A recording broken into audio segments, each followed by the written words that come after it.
Hello. I'm so glad to be back. Fucking hell. M25, serious fuckwittery. I don't know what's going on. I think there's an accident. So, what can you do? Just hope everyone's alright. And that I'm not sat here for hours. We shall see. Anyway, time for a brew and wait it out. But yeah, welcome back. Cheers. Hello.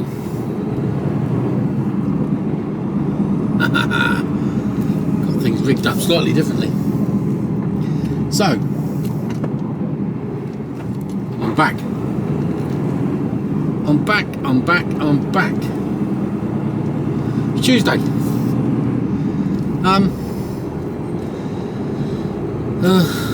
Didn't really get a great deal done yesterday. I was too busy just getting back into the stride of things after having 2 weeks off. It's hard work. I was absolutely knackered. Started work at 2:30 this morning on the docks for... No, I didn't. I started work at 3. Straight on the docks. Go around the roundabout and take the 4th exit, Fen Street. And then headed out to Milton Keynes, and it's taken them 6 hours to unload. 6 hours. That's a killer in itself.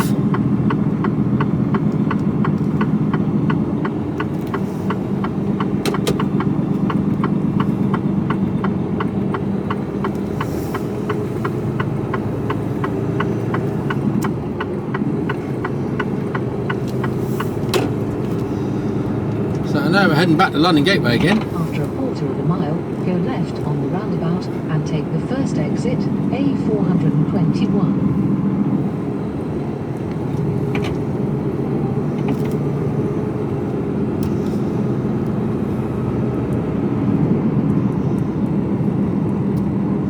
I like the way along here, they all park in the bus lane. It's like... Not quite sure how that works. Go left on the roundabout and take the first exit, A421. So I guess you all want to know what happened in France. Well, we had a fabulous time. Absolutely fabulous.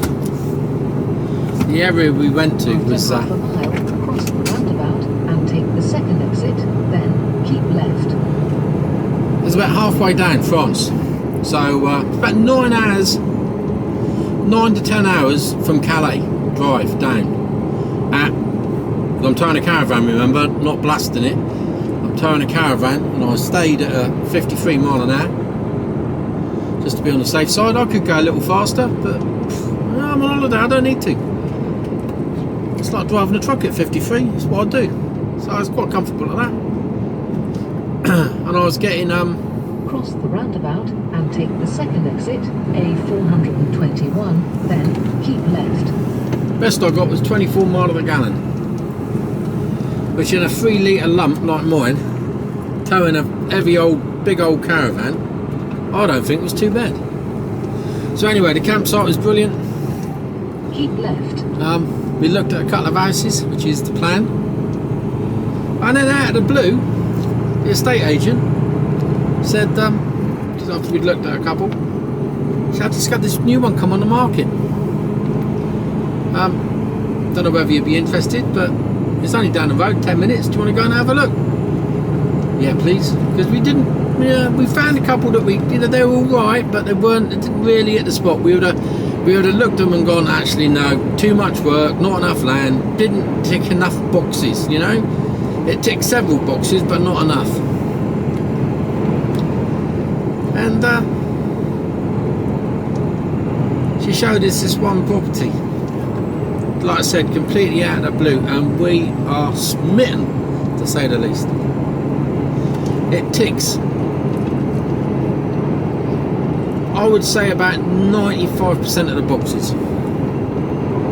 And the other 5% we can sort of do a little bit of a workaround. You know, you're never going to get 100% of what you want, are you? Do you know what I mean? You know, it's that's like the unicorn, isn't it? You know. Well, yeah, you know, we're both really happy, so we're looking into it. Fucking hell. It's I'll just give you a brief outline of it. It's in the perfect area, the perfect spot. It's got a main house, which is 90% done. It's got a new roof, new FOS tank, which is your septic tank, which is really important in France, because if you haven't got a new one of those, you get fined every year. So brand new one of those installed. The inside's a bit of a blank canvas, but it's a couple 100-year-old house, if not older. Go left on the roundabout and take the first exit, A421, towards Bedford. With a bit of potential to change things around a little bit. One of the barns which is attached to it has been partially renovated, but not altogether. So we just need to finish that off, and that's. Oh, I need to be in this lane here, which is good, you know. And it's got this like Hansel and Gretel style little cottage on it as well. Tiny. But it'd be perfect as a little geek for, you know, short stays. Towards Bedford. Green light here.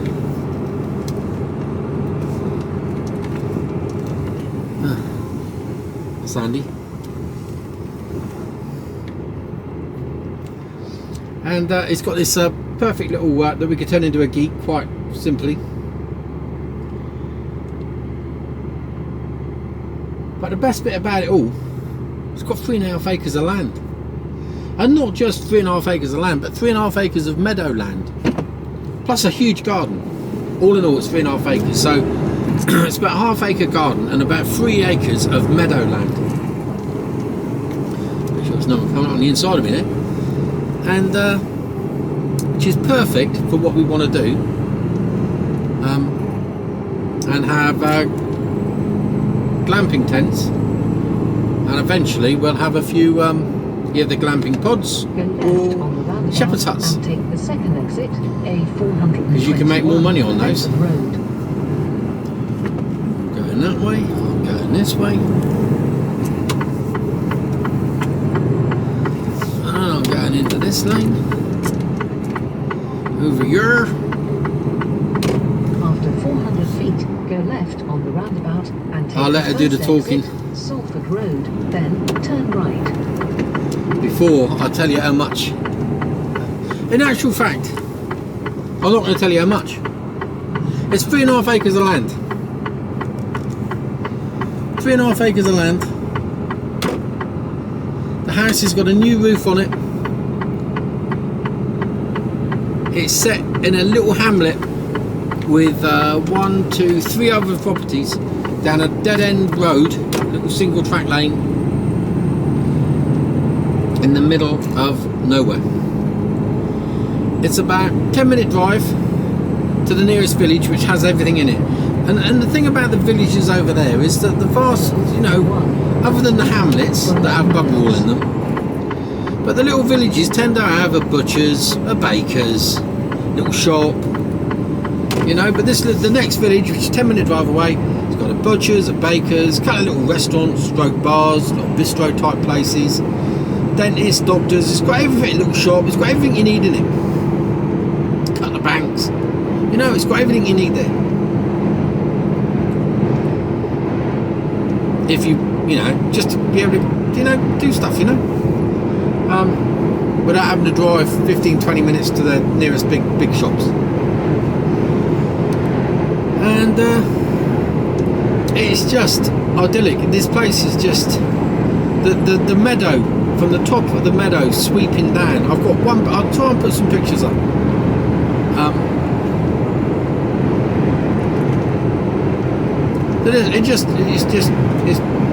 It blew our minds. I can't tell you. I won't tell you the price. I'd like you to guess. At 3.5 acres of land, one house.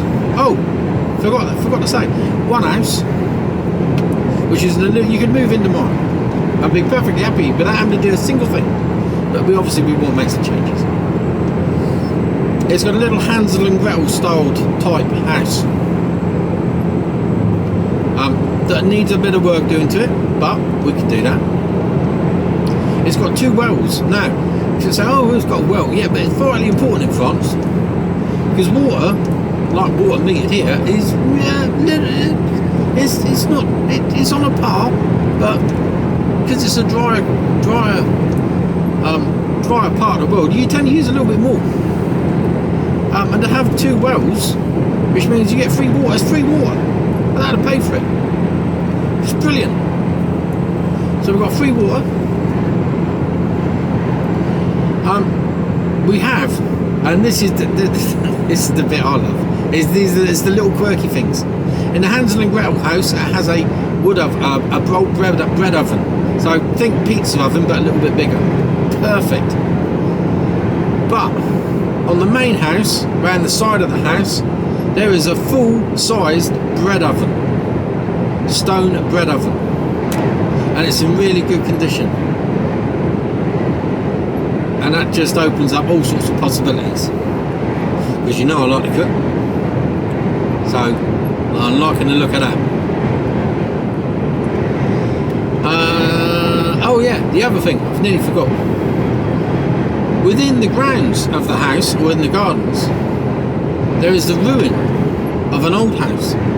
Now, they've done history, that they know the history of the house within the village, and the house dates back up to 1,000 years ago. 1,000-year-old house.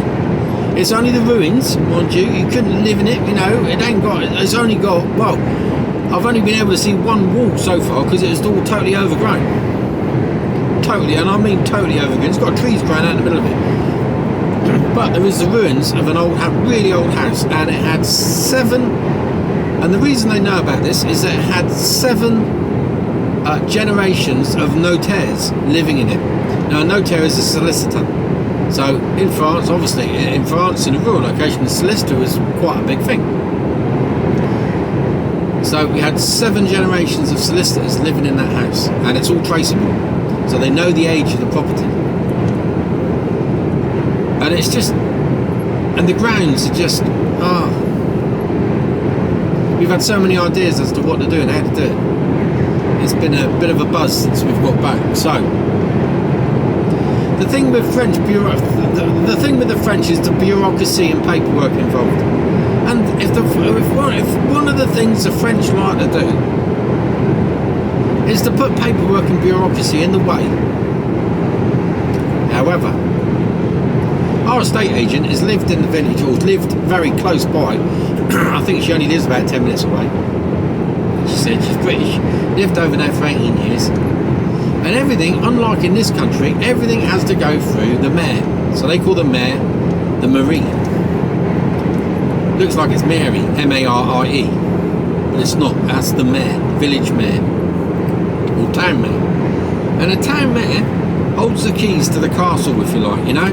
He's the gatekeeper, or she is the gatekeeper. And nothing goes on in the town, or the village, or the area, without it being passed by the Marie. So they're very influential people, and they're the gatekeepers. And if you get them on your side,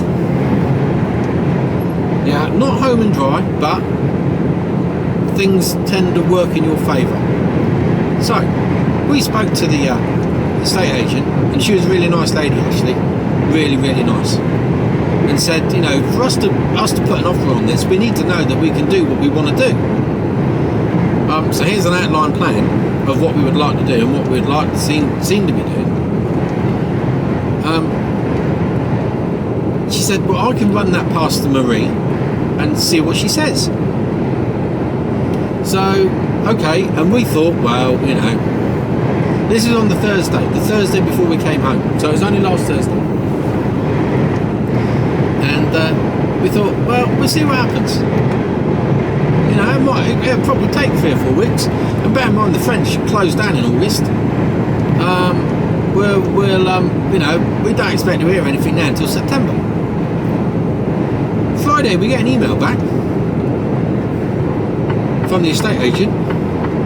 I've been in to see the Marie, and they say can't really see any problems with what you want to do, so an agreement in principle, where do we go from here? So it sort of threw us a bit because we weren't expecting it. So we sent another email back and said, look, well, that's brilliant, thank you very much. We've had a look at the plans and we want to, this is a more detailed plan of what we want to do. Can we do this? Sent the email back. That was over the weekend on Sunday. What day is it today? Tuesday. Tuesday, yeah. This morning I get an email back saying,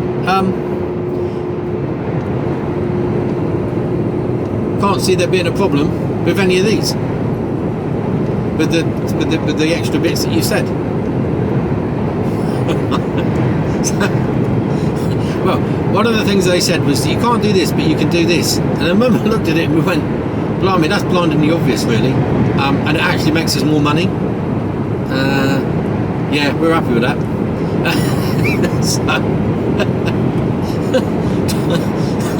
So it's almost like a bit of a blessing in disguise that they knocked the first bit back, but actually it created a better income for us. So yeah, happy with that. And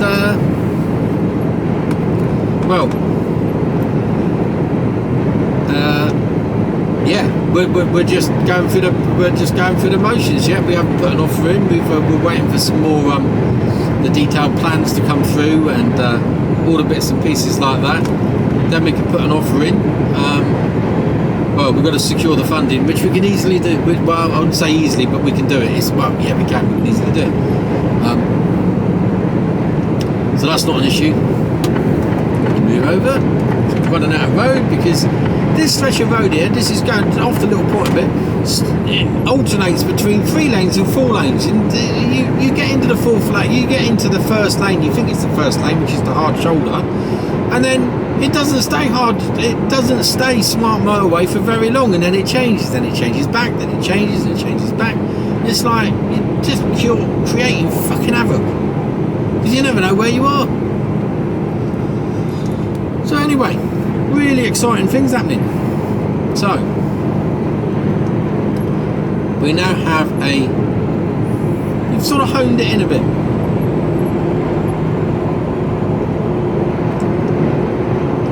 We're putting together a loose plan.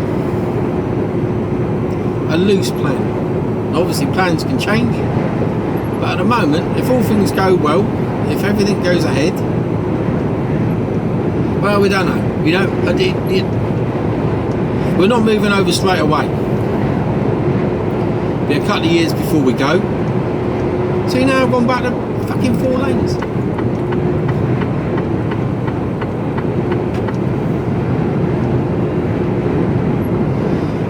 It'll be a couple of years before we go, but that gives us time to get everything in place that we want to get in place to start. So it's almost like it's a 7-year plan.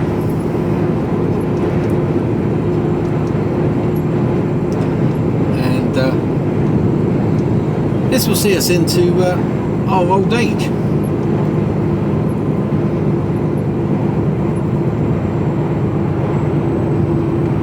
Yeah, no, it's looking good. It's exciting. So we're currently looking at costings of everything we want to do, and the thing is, by going over, and then the first year that we look at operating, we'll only have it. No, we'll have it's a 15 site, 15 pitch, top of the range camping site, 15 pitches, and these pitches will have really nice bell tents with double beds, sofas, kitchen area,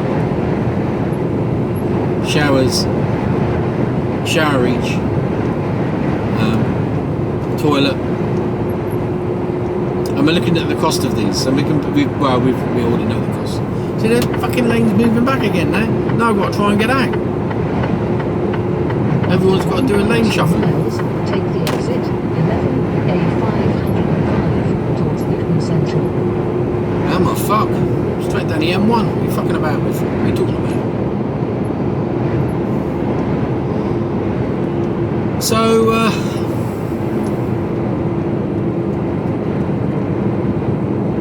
yeah, the money we can make on that is, people pay quite a bit of money. If it's done properly and it's done right, you can pay a fair amount of money for a week's holiday. And, yeah, we can do it. You know, sometimes in life you just gotta take the risk, innit? You gotta go with it.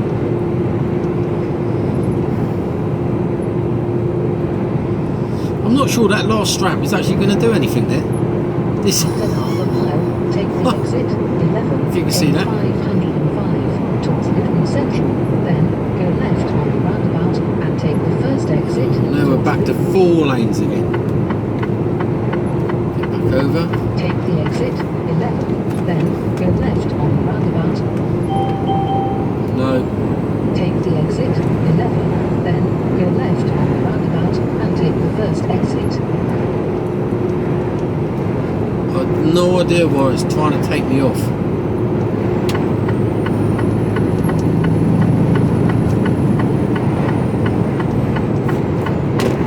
See, fucking get into that lane again, then you got to try and force your way out, not force your way, but try and jiggle your way back out again. Luckily the bloke behind me let me out, but could have been a different story. Pain in the arse. So yeah, really exciting things happening.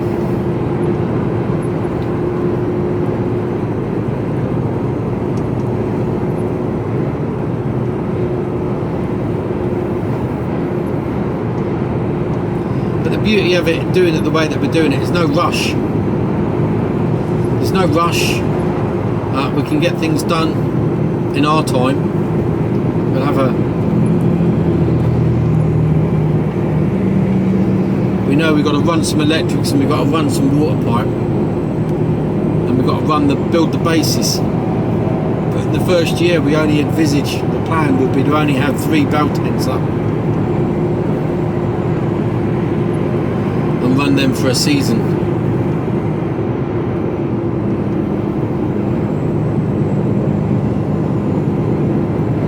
Run them for 2 months because of the 90-day rule. Might be able to, I suspect. There's all sorts of visa issues. Oof, you know, someone's been through that. There's all sorts of visa issues, you know. Since we left Brexit, it's become not complicated. Well, yeah, it's just added to the fun, added to the adventure. That we now have to faff about with different types of visas for different types of things. The tax implications have always been the case, so that's nothing really new. And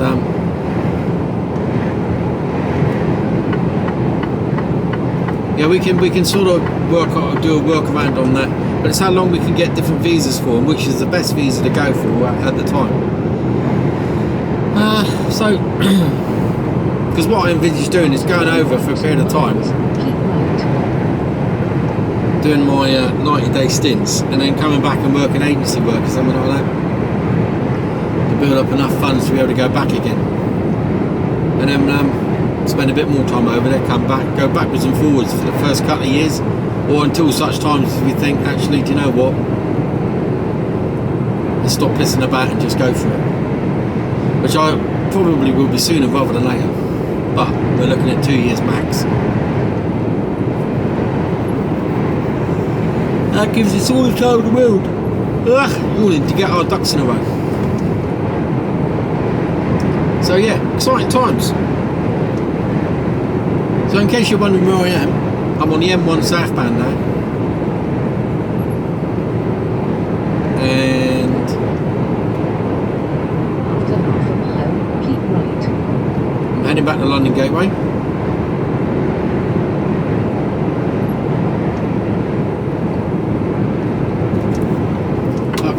this lane again now, I think. Keep left. Yeah.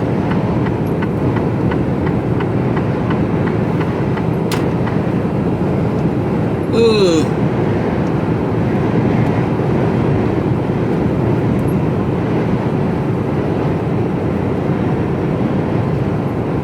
And this is my, oh god, it's Tuesday today, first week back off holiday. Towards St Albans for 6 miles. So I've been playing catch up, although this will be a good week before you get to see it.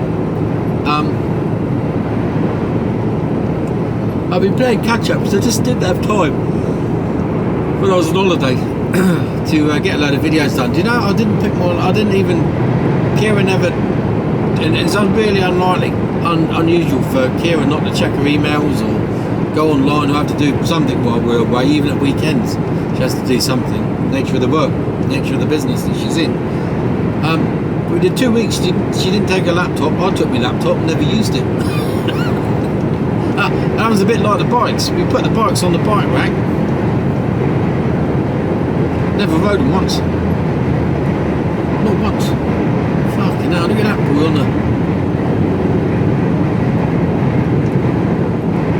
the shorts. Fucking mental. If he comes off at doing that speed, he'll be down to the bone in seconds. There'll be nothing left of him.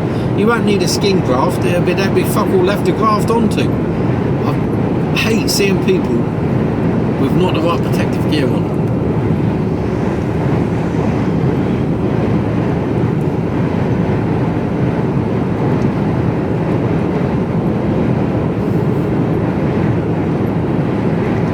He'll be picking gravel out of his arse. He came off.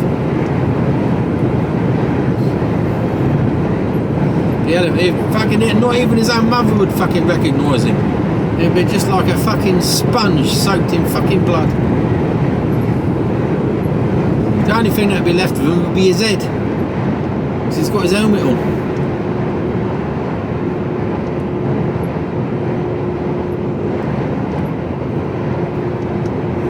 So France, we saw some amazing places. I should write down the places, I can't remember. But we had a look around some really beautiful chateaus. We had some amazing food. And sometimes it's the little restaurants or the little bistros that are a bit tucked out of the way, and usually the way, isn't it? That do the best food. We went to this little village, and it was the only reason we went there is because the estate agent's office was there. So we went into the estate agent's office and sorted out, tying things up. And we spied across the road, about 100 yards down the road, this little restaurant had about 4 or 5 tables outside. So we thought, it's lunchtime, it's about 2 o'clock, we thought, should we go and have a bite to eat, Yeah. I'm, as you're probably aware, and I've told you before, that I get a bit emotional sometimes, and I can easily be brought to tears. But this is a first for me. It was very thinly sliced potatoes in a like a pea mint mousse or foam. Right? Doesn't sound right, but it absolutely tasted amazing. It was almost like shredded duck, but made into like a fritter, if you like a burger, So it's circular shape, about 2 centimetres deep, I suppose, about 4 or 5 centimetres across, and it just sat right in the middle of that with a little bit of drizzle of this green pea mousse, because that was covering the potatoes anyway. And it was, I've got to be honest, I think it was one of the best meals I've ever had. And Kira goes, "You all right?" I said, "Yeah, I'm just a bit overwhelmed. This food is just absolutely amazing." And I started welling up. It just tasted, and I don't know whether it was the situation or a combination of the situation. Do you know what I mean? It set me off. And and a waitress come out who happened to be Dutch. Which is funny because so Kira could talk to, because Kira speaks fluent Dutch, and started talking to this. You all right? I said, yeah, I'm just a bit overwhelmed. Oh dear, oh dear. So she thought it was funny as well. I think the chef was rather appreciative because I think he got to hear about it. He came out and said hello to me as he went out and walked away. Thing is, I didn't notice the chef until he walked away. So might have said a bit more to him. But oh word. And then I had a creme brulee. You can't go to France and not have a creme brulee, can you? Do you know what I mean? And it was, I don't know what the correct terminology, but fucking proper. Do you know what I mean? It was just, vanilla-y. The custard, if you like, was chilled. But the brown sugar on top was warm. Miles, take the exit 8A414 Johnson Walls. Why do you want me to do that? No, I'm not. Straight down to the N25. So all in all, and like I say, we had some really good food. The campsite that we stayed on was absolutely spot on. There was a couple of days we got over there on a Saturday and it was a hot day, but the next day when we we got there on a Sunday, but the Monday was the hottest day and that rose up to, well, it was showing at 38, but it was probably hotter than that, because fucking hell it was hot. But we had a load of trees with shade where we were. Thank God, because I think it might have been a bit hard work if you were in the direct sun, but we could sit out all day, and that's what we did. And we just, had a few beers. Kira hit the rosé, and we just relaxed and chilled. And at night we had a big fan and a little fan in the upright fans, like cylindrical ones, really cool, so they don't take up too much space. And we got those going. We had those running all the time in the caravan. Took a couple of hours for the heat. At night, it was like you woke up in the morning, or woke up, 4 or 5 o'clock in the morning. It was like having aircon on in a hotel bedroom. It was quite, didn't get nippy, but it was like nice and cool. So we never had a problem with heat at night. Slept really well, as we always do in the caravan. And there's a few days where we didn't really do anything until lunchtime, and then we had a few days mooching about, going different places.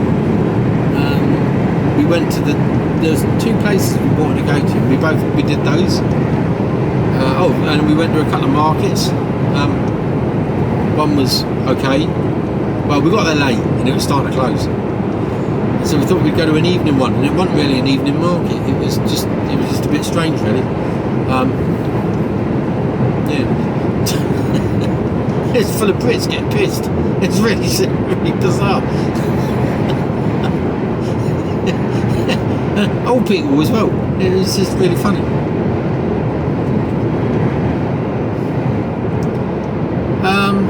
So yeah, absolutely. And the countryside is like where we were, which was Périgord-Vert, which is Périgord is the region, and Périgord-Vert is a region. But Vert means green, and it is green. But everything around here at the moment is like, it's all died off and it's all fucking brown.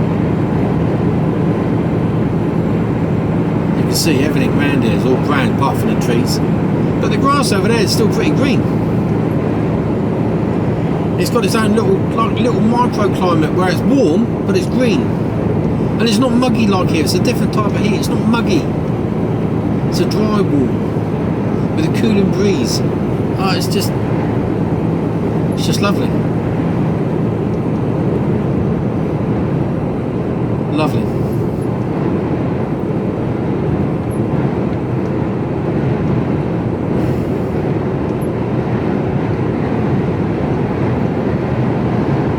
So yeah, happy with the holiday. After 1.2 miles, take the exit 6A M20. The ML didn't miss a beat. Towed lovely. Did everything that we wanted her to do.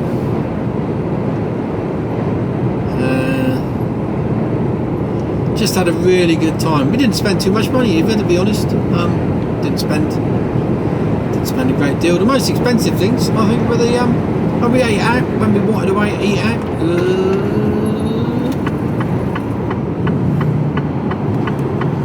Bit of traffic.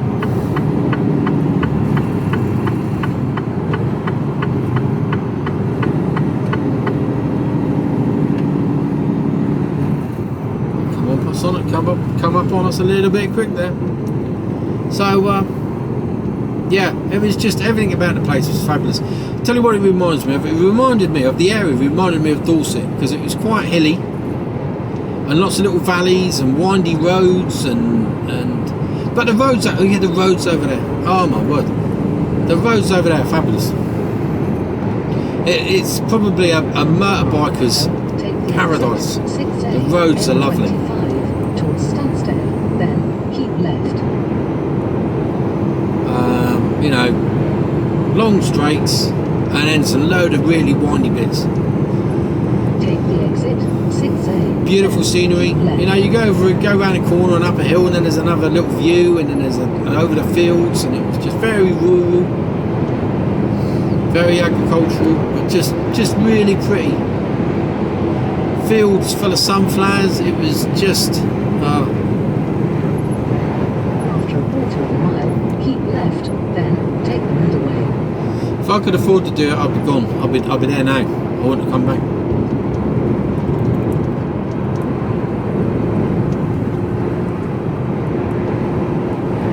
Keep left, then take the middleway.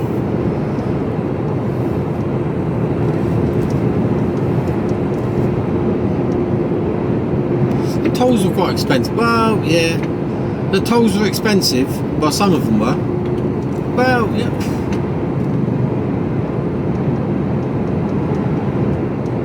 Yeah, but you wouldn't be doing the. You know, if you lived over there, you wouldn't be. I wouldn't even go on a toll road because not all the roads are tolled. It's only some of the dual carriageways, not all the dual carriageways, and some of the motorways. But the roads are really good. Even the lanes. I mean, it's very rare that you come across a. Well, I don't think I did come across any potholes. Towards St Albans for 4 miles. You know, you don't. You just. It's just fucking decent roads. No, I wouldn't mind paying for them if you got decent roads.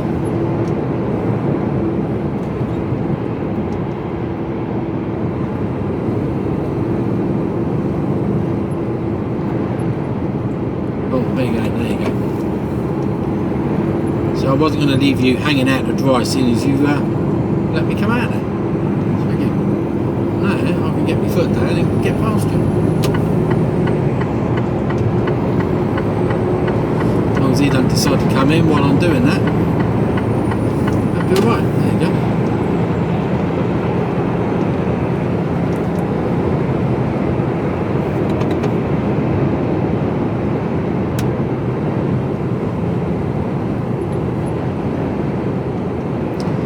So yeah, fabulous holiday.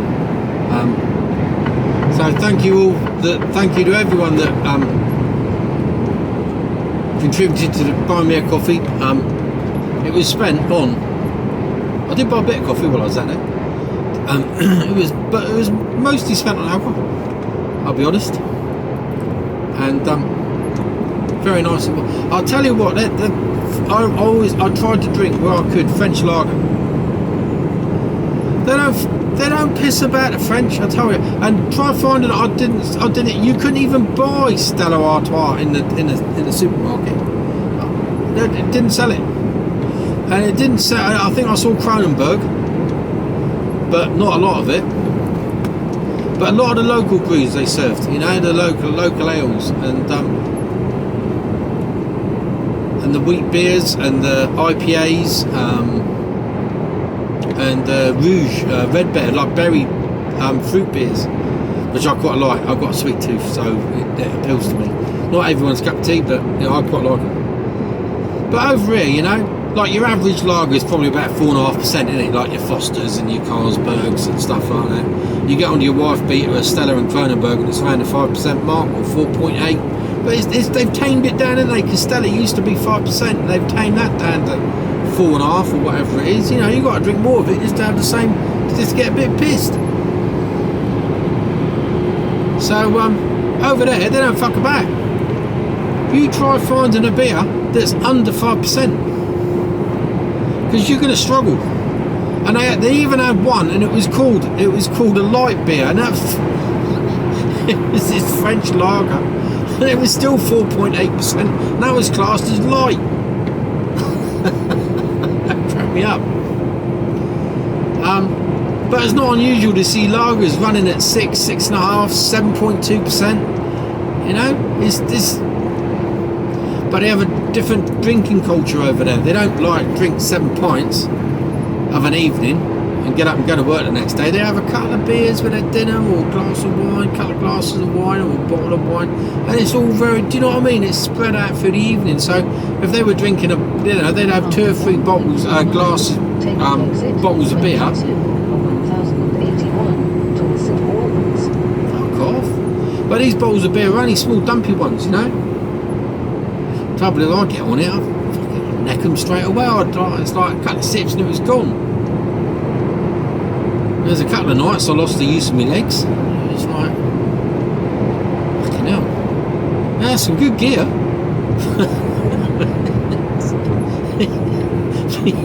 But fuck it. I was barbecuing one night, and I like to have a drink while I'm cooking. I thought I won't start drinking until I've you know, I hadn't drank all day, and it got to about 6, 7 o'clock, and I said, right, I'll start prepping all the veg. We're doing, like, you know, 1 pot meals. So I was doing I did steak one night. I did steak one night. Then cross the roundabout and take the second exit. With onions and peppers and mushrooms and sweet corn and. Take the exit 22, then cross the roundabout and take the second exit. What are you talking about? Why would I want to do that? Fucking weirdo.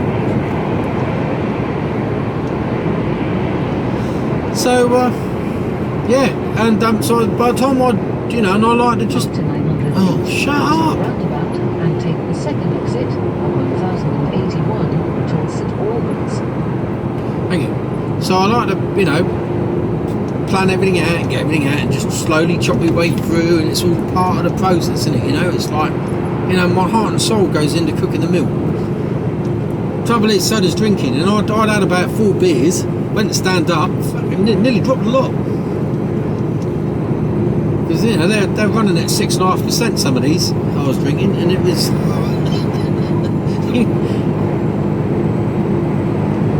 You neck 3 or 4 bottles within the space of 30 minutes, it sort of has a bit of an effect on you. Yeah, all good fun. So yeah, we had an absolutely fabulous time. And the weather was good.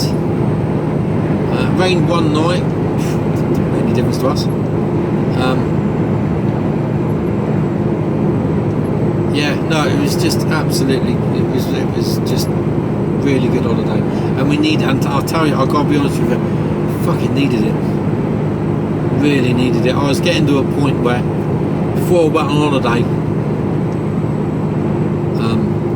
I was beginning to have serious doubts about my own sanity. I even had a bit of a wobble, I think, about a week or 2 weeks before we went, where I just had no enthusiasm for anything at all. That in itself can cause problems.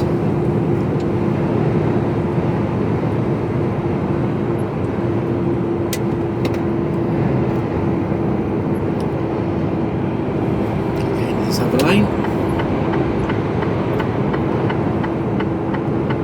There we go.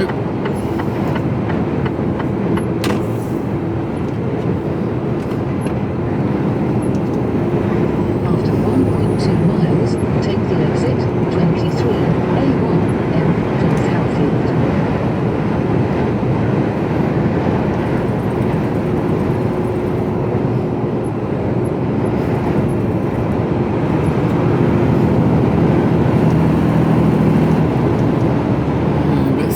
be going on here.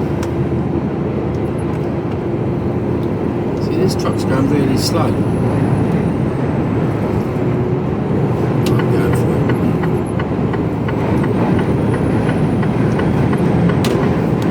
There was an accident along here this morning, a bit further down. At one stage they closed all lanes of the motorway. I got through this morning, but at some point this morning I think they closed all the lanes. But it looks like everything's running at the moment, unless. 23 A1, then towards Hatfield, then go left on the roundabout and take the first exit. It keeps trying to tell me to come off. Google Maps is not telling me to come off.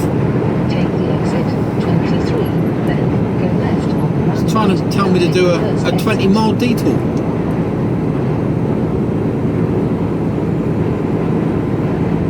He's only just managed to get off the motorway there. In fact, he hasn't completely. She's going to start fucking talking again, isn't she?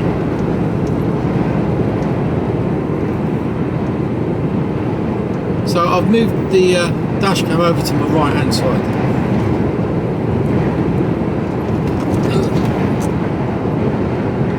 And I've got it mounted properly now. Finally.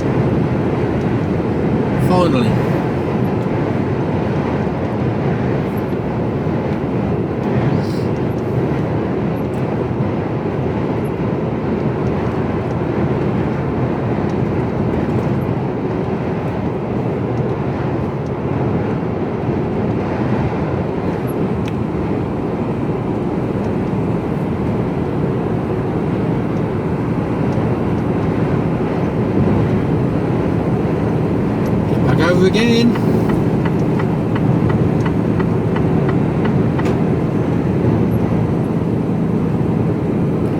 So I've got to go and get this box off, and then once I've done that I'll find out a little bit more about what I'm doing and where I'm going.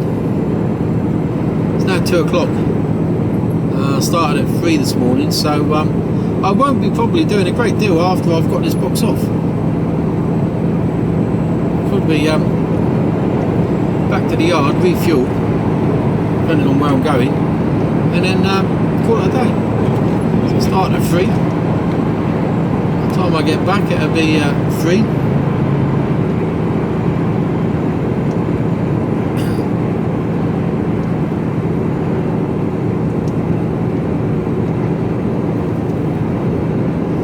That's here. Come on. Let me out.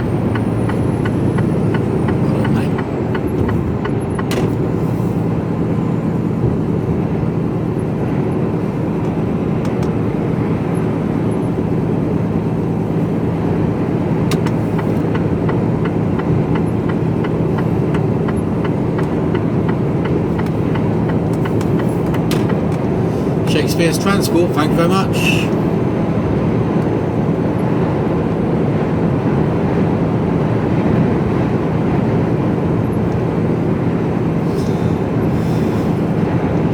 A good driver there, anticipated the problem that I was going to have with the bus there, and immediately pulled over, flashed me out, and let me out. Absolutely, and that's what it's all about. It's anticipating what's going on ahead of you. Helping each other out, and it doesn't. See, what's that bloke in that fucking course are doing now? He's trying to get off. But it's people don't think, or they don't want to think.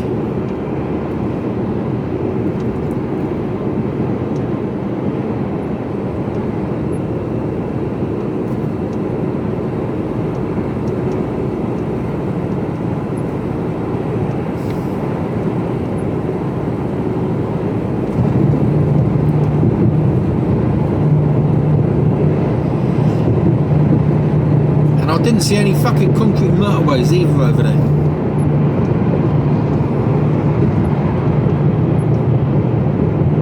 Even some of the, well, what I would class as B roads or even C roads, little lanes, have been recently tarmacked and retarred and gravelled. Not like fucking like that. fucking fit if he'd go on strike if he had to drive over that. Ooh la la. My French improved.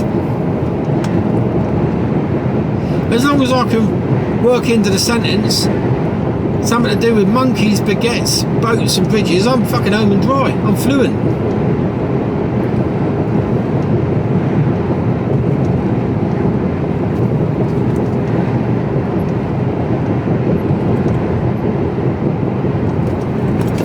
Yeah, coming along. It's got a boat on the top of it.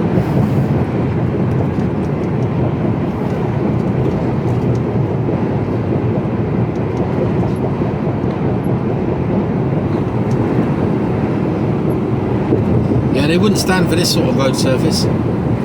You don't even get this in the lanes. In fact, the lane that leads to this property that we like the look of is in better condition than this. And that's a single track road with a bit of fucking grass growing up it in the middle.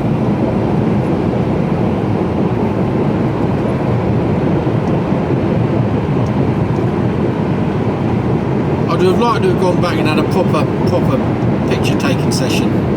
I didn't video because I just didn't feel it was appropriate, you know, with the estate agent there. Felt a bit weird because it was some of the stuff. It was the house wasn't empty. There was no one there. It's owned by a British couple that use it as a holiday home. I think they must have had plans to do something with it, but you know, clearly hasn't happened. I think from what I can make out. No, I'm not going to say no. Right, you know, they might be watching, so I don't want to.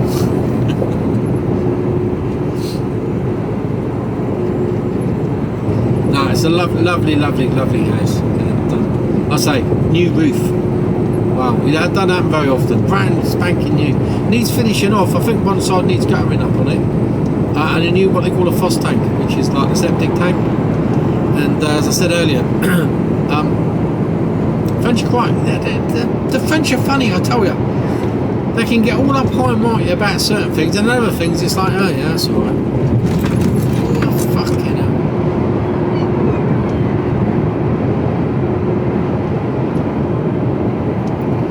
So, things like the FOSS tank, the septic tank, because out in the village, because in rural France, they don't have a sewage system. So it's all septic tanks, and where they used to have in the old days, it was all soakaways.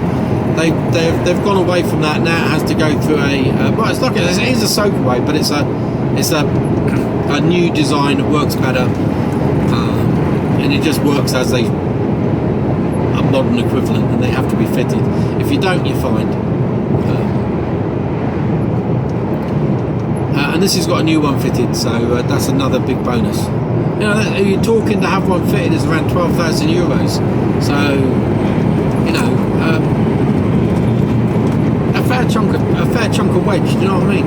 And to have the roof done, you're looking at anything between, well, be minimum of 15,000, maybe up to 30,000 euros to have the roof done. So, and that's all been done. So, we've saved a fair amount of money. Well, that's already been done, so it's good. You know, it's money that we don't have to find, so we can find that money, use them, because we knew that might have to come out of a budget that we had. So we're up, if you like. Reflected a little bit in the asking price. Well, ish. So again, let me know in the comments. I won't say until maybe a couple of videos long, like further down the line. It gives you a bit of time to have a guess. No prizes involved, just for the sheer fun of it, because you need a bit of fun in your life. So just for the sheer fun. Talking of fun, the game there, let's see, tyre. You know, when I played a game of like, what are we going to spot on the side of the road? Whether it's a boot, a bucket, a spare tyre, high vis, dead deer, dead badger, elongated hedgehog, which happened to be a fucking brush head. All the odd things, a roller carpet, all the odd things that you get prizes, you get points and prizes for when you go along the side of the road. You cannot play that in France. Because there's no fucking rubbish. The French are clean living. They don't throw their rubbish out the fucking window. They take it home, put it in a bin, like everyone should do. Oh, we've got a bit of indigestion coming up. Indigestion, stay in lane. Gaviscon time. So, yeah, they don't have shit along the side of the road on the, you know, spare tyre. I never saw one tyre the whole time I was over there. Not one tyre or mud flap from a lorry. Wheel arch, you know, where the tyre's blown. Take the fucking wheel arch. There's a fucking tyre over there. You know, it doesn't happen. The fuck did he reverse into? Fucking great post. At speed. You know, you just don't see rubbish. There's another tyre. Don't happen. So the game would be, you know, you could travel hundreds and hundreds of miles, which we did, and you never see rubbish. I'm not making that up. It's just, it just brings it home to me what a dirty bunch of bastards this country is. And you can't, and this is where everyone goes wrong. They go, oh, it's all the bloody foreigners coming over here creating and shitting everywhere. No, it's not.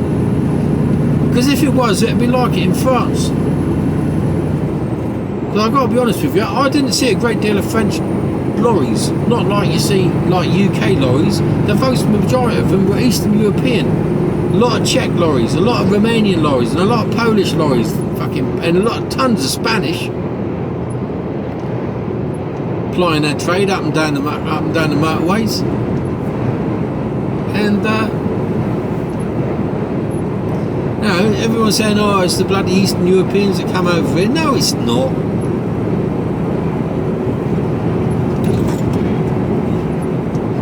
That's a load of bollocks. There's dirty British people that really don't give a fuck. Entitlement. But they throw out the window because, oh, it gives someone a job to do, doesn't it? Fuck off.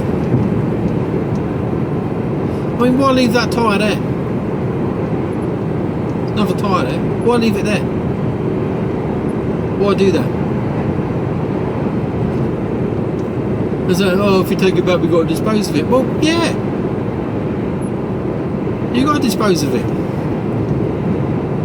Who else is going to do it? Someone's got to risk their life to go down there and pick that up at some point in the not too distant future. Or it gets shoved in a hedgerow along with the other fucking hundreds of tyres.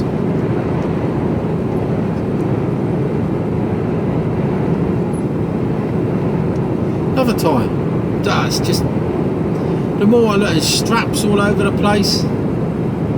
Fucking paper, rubbish, plastic bags, bits of vehicles. There's another fucking tyre down here, look. Another one on the right.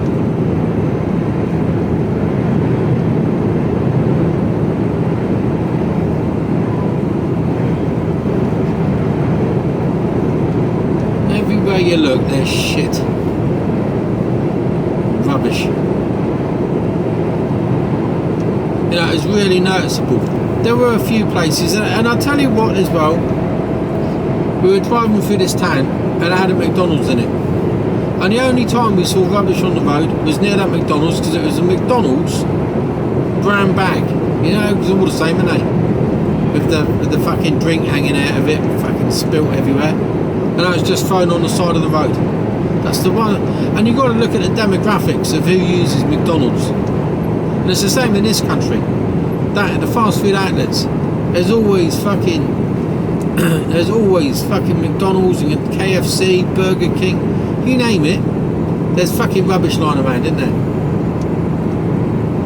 Now, if you went and had a look or analysed the demographics of who generally uses, the average user or the average age of the user that uses these fast food outlets, and I'll use them. Not on a regular basis, but I do go in them. So, you know, but the average person, average age group, the demographics of it, guess what fucking demographic it is? It's the young uns, isn't it? All the ones that are screaming about fucking climate change and banging on the fucking bandwagon because it gives them a bit of attention. Yeah, but they're happy to throw their fucking McDonald's drinks out the fucking window of the car. Wankers. Fuck me, I'm ranting already. I'm only day 2 off a fucking holiday. But we need to rant because it's not like this in other countries.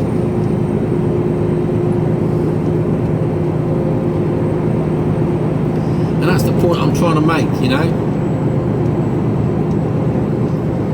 Occasionally, like I said, I saw it was very close to McDonald's within a couple of minutes drive of McDonald's. I saw this, but you've got to look at who probably threw that out the window because of the demographics. I could have been completely wrong. It might have been a 9-year-old who went, ah, fuck it, flung it out the window. You know, who knows? But the chances are it wasn't. And the French are a lot more respectful. I really noticed that.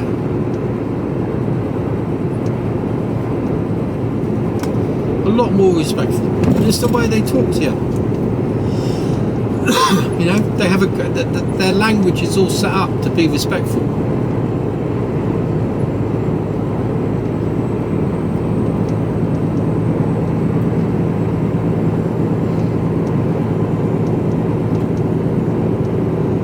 Yeah.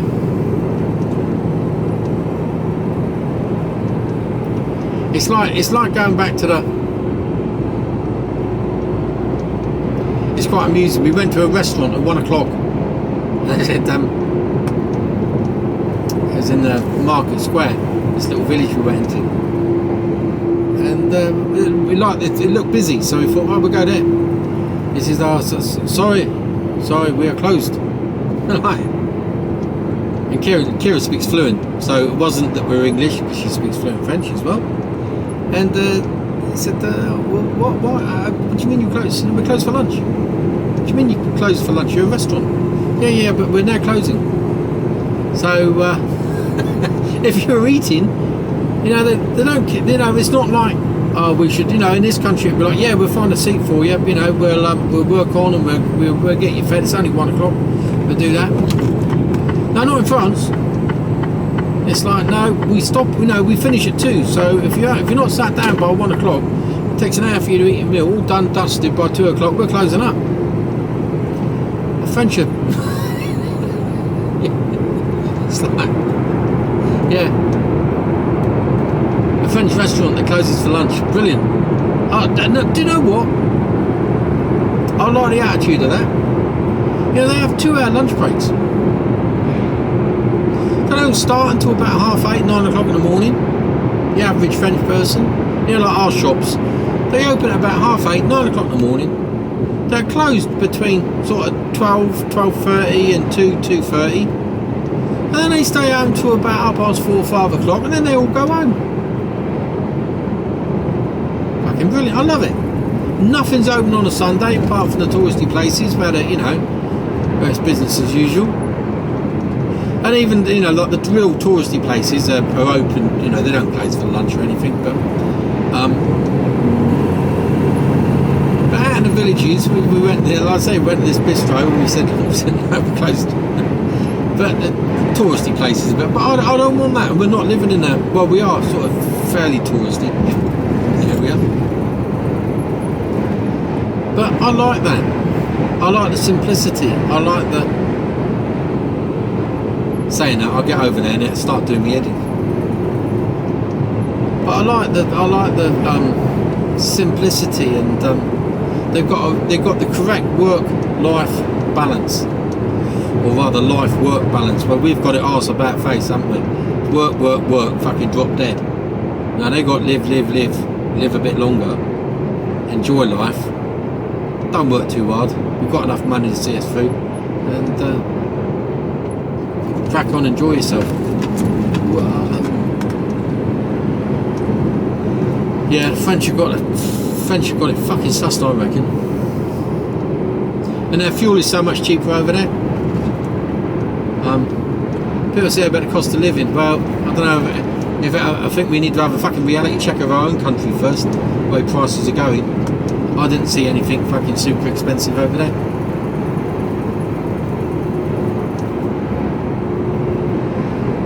Really didn't. And we were shopping in a small supermarket. It wasn't a big town. It wasn't a big town at all. It was a small town.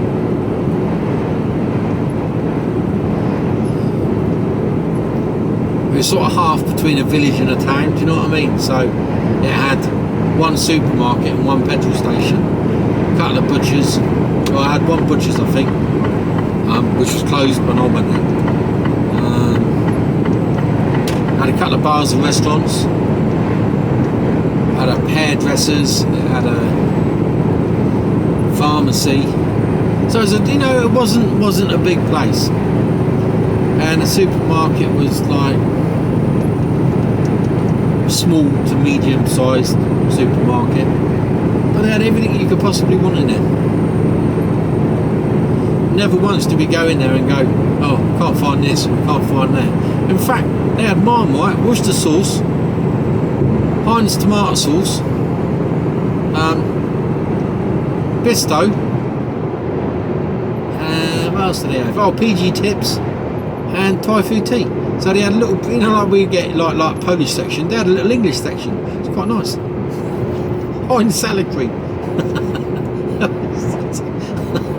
It's quite nice.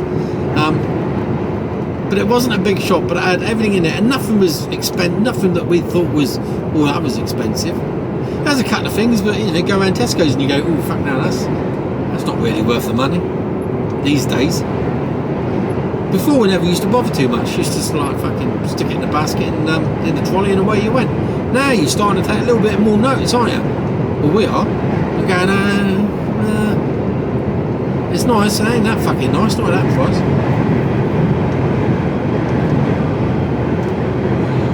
And the meat, I thought the meat in the the other thing in the supermarket, like a lot of Tesco's have pulled all the deli counters out, haven't they? They've done away with the deli counters and the meat counters and the fish counters. Try finding the fucking fish counter in the supermarket these days. It's pretty rare. Well, if there is, there's only a few things on offer and there's only a few things for sale in there. There's like a bit of cod, a bit of haddock, maybe some fresh salmon, a couple of bags of mussels, and some fish that's been flown in from fucking Vietnam and it's got more fucking air miles than Richard Branson. And over there, fuck me, the fish on the fish counter was just all local, reasonably local. Beautiful fish counter, and the meat all locally sourced as well. And we bought some off the meat counter, and we bought some out of like pre-packaged, and it was, I tell you what, it was just a better quality of meat. Tender. And even like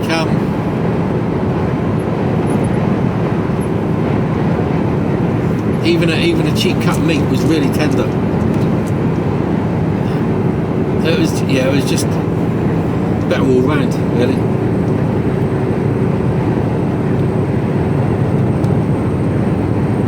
So yeah, there's a little update on the that was a little update on the France trip.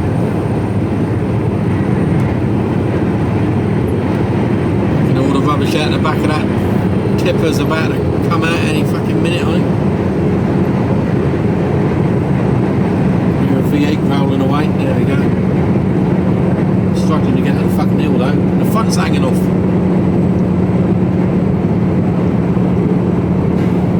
He's in the third lane there, there's no one to the left, now he's deciding to come over.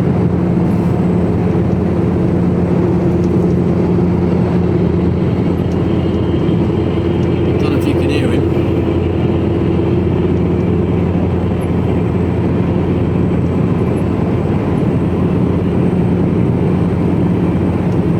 Some beat about old fucking V8 Scania. He's wearing a fucking cowboy hat. There he goes now. Because we levelled out, he can go for it. He was struggling on the hill. Into cooler.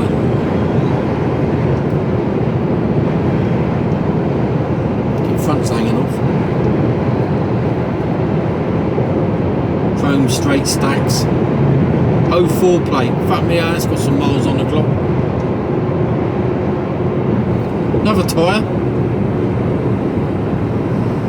Pulling for turners.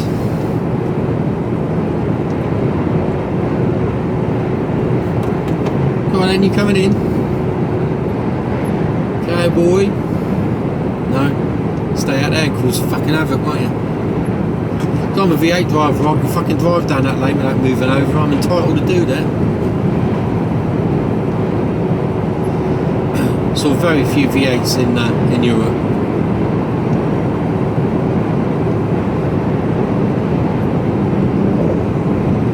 They're a bit more fuel orientated.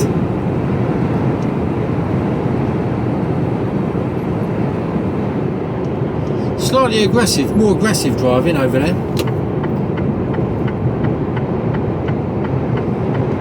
I had one Czech bloke. Right, I was towing the caravan and I had this Czech driver behind me, and the speed limit was 90 kilometres and I was bang on 90. I had it on the cruise, and this fucking Czech driver was right on my arse flashing his lights at me, and I thought, well, I know there's nothing wrong, and he was trying to, and he was indicating to go out round me, but he couldn't.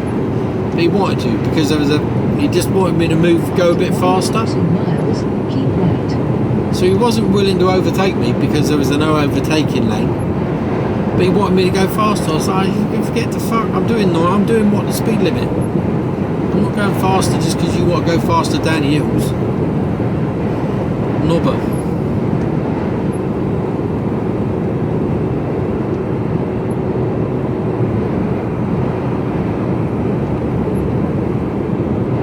See, why is that white car there driving at about 40 mile an hour? Find out when I go by. Probably because, oh fucking hell, she's about fucking 80 and veering all over the road.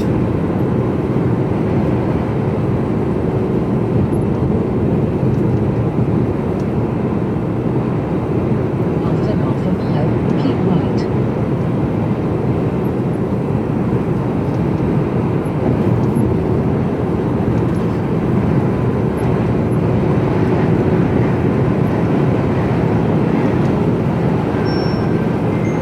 Anyway, I'll speak to you all later.